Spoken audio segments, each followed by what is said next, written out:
Augmenter le service public grâce au numérique, c'est faire en sorte que l'État se saisisse des opportunités du numérique pour rapprocher l'administration des citoyens, des entreprises et de ses propres agents pour mieux servir.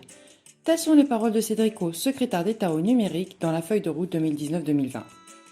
Mais concrètement, que voit-on sur le terrain? Nous avons décidé de mener l'enquête. Je m'appelle Paul, je suis contractuel, j'ai 25 ans. C'est mon premier emploi en tant qu'agent d'accueil dans une maison des services depuis 4 ans. Ma mission est d'informer et d'accompagner les usagers sur l'usage des outils numériques de simplification des démarches administratives. Je ne sais pas où trouver des informations pour réaliser au mieux ma mission, et les usagers sont parfois mieux informés que moi. Dingue! Tiens, Paul, je suis Louise, agente des finances publiques. J'ai découvert grâce à un usager que nous disposions d'un outil permettant à nos concitoyens de payer les amendes à distance. N'ayant pas connaissance de ce dispositif, j'ai alors sollicité mon chef de service qui m'a confirmé son existence. En tant qu'agent d'accueil de premier niveau, je ne disposais ni de l'information ni de l'application. Merci qui? Merci l'usager. Tant si Paul et Louise avaient su. Certains des outils développés dans le cadre des startups d'État peuvent les aider à mieux informer et accompagner les usagers. Comment doter de moyens les agents publics dont le besoin est central pour améliorer leurs pratiques professionnelles? Les initiatives locales sont légion, mais peu passent à l'échelle. S'approprier l'innovation publique et ses nouveaux outils? Ok, on relève le défi. Nous nous pencherons plus précisément sur l'appropriation par les agents publics des outils développés par les startups d'État et des territoires. Beta.gouv, en charge des startups d'État, fait le constat que leur programme affiche des dizaines de réussites de construction de services publics innovants. Pourtant, les startups en phase d'accélération 24 à ce jour se heurtent régulièrement à des difficultés dans leur déploiement à large échelle.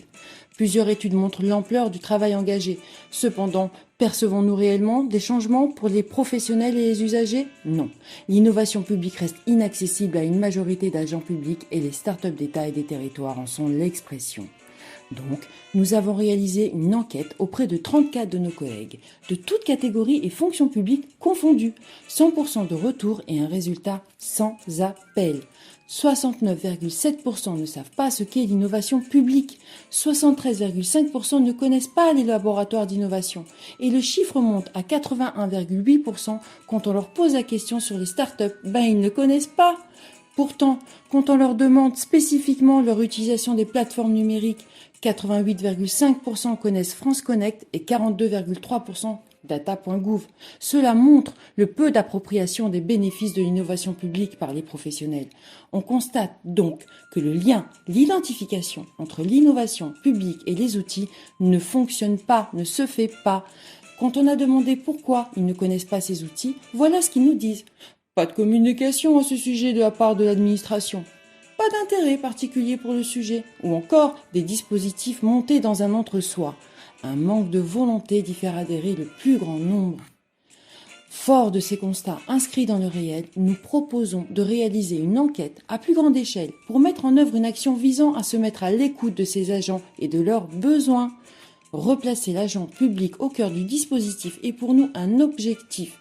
Il lui revient de définir quelle est la meilleure méthode pour qu'il s'approprie ces outils développés par les startups d'État et des territoires et s'acculturer progressivement à l'innovation publique. Notre méthode? Une enquête d'envergure auprès des 3 fonctions publiques dématérialisées. Un diagnostic, la mise en place d'ateliers d'idéation et 2 volets de restitution des résultats aux agents publics et aux administrations porteuses de l'innovation, en particulier la DINUM et la DITP. Pour nous aider, nous réaliserons ce travail en lien avec le Living Lab SOFA du CNAM afin qu'il apporte une aide à l'organisation.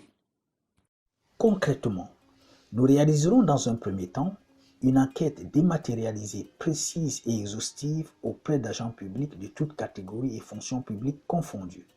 Il s'agit d'évaluer pourquoi ils ne s'approprient pas ces outils et quelles sont les réticences à les utiliser. Pour cela, nous solliciterons la direction interministérielle de la transformation publique. Nous analyserons les résultats de cette enquête afin de poser un diagnostic qui fera émerger des thèmes liés aux réticences des agents. Par exemple, manque de communication, manque d'intérêt.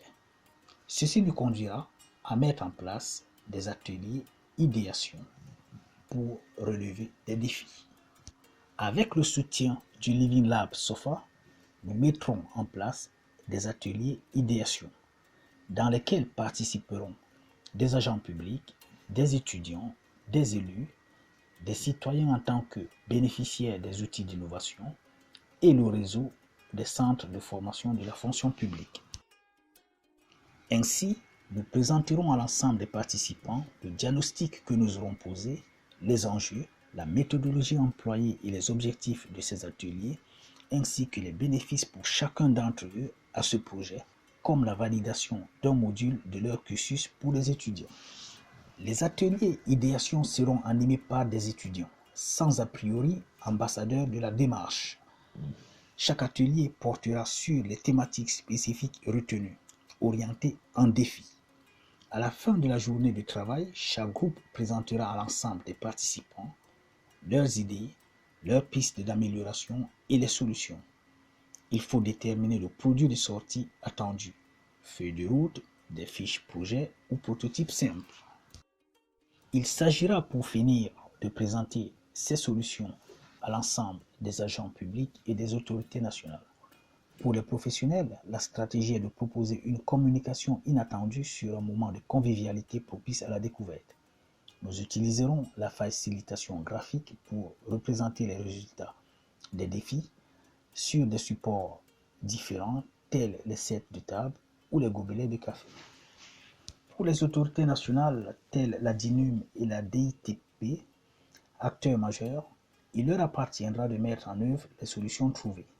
Le Living Lab SOFA sera en charge d'élaborer le rapport de présentation de ces solutions et de le soumettre aux représentants ministériels. Toutefois, nous avons d'ores et déjà identifié les difficultés auxquelles nous devons faire face.